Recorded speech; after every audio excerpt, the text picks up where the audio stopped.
Hi everyone, how are we all today? So we're going to read this book Where the Lyrebird Lives by Vicky Conley and Max Hamilton.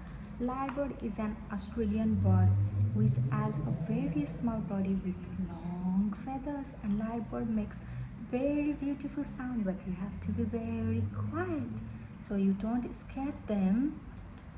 Have you guys ever heard the sound of lyrebird before? If not, then come let's find out by reading this book. So, where the lyrebird lives. Today we're going to find out where the lyrebird lives. Will we see him? I don't know.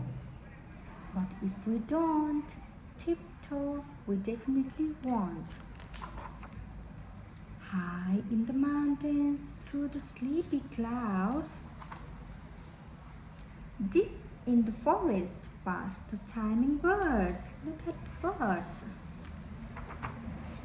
Pop says lyrebird mimics what they hear, thrilling to themselves. Shh, listen with your ears. Wish are trees that dances with the sun. Clitter clatter breeze that swings in the wind. Listen, can you hear? Is that his sound? Kuka, kuka, I wonder that's him. Nana says he dances with his feathers up high over in the gully. Shall we go and look in there?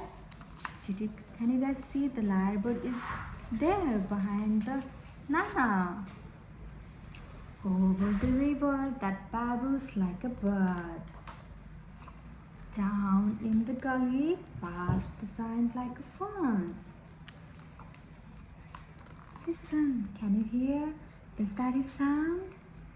Rip, chirp. I wonder if that's him.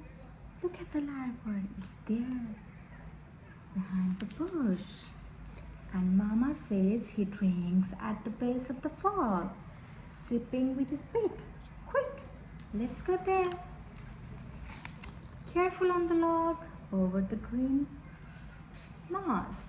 Slippery and wet. Shimmy, shimmy, hop. Listen, can you hear? Is that his sound? Chip, itchy, chip. I wonder if that's him. Daddy says he scratches with his claws in the leaves, hunting for drops. Has he just been here? Will we see the lyrebird? Tiptoe, tiptoe. And there you can see the lyrebird with the very long feathers. So, did you guys hear the lyrebird sound now?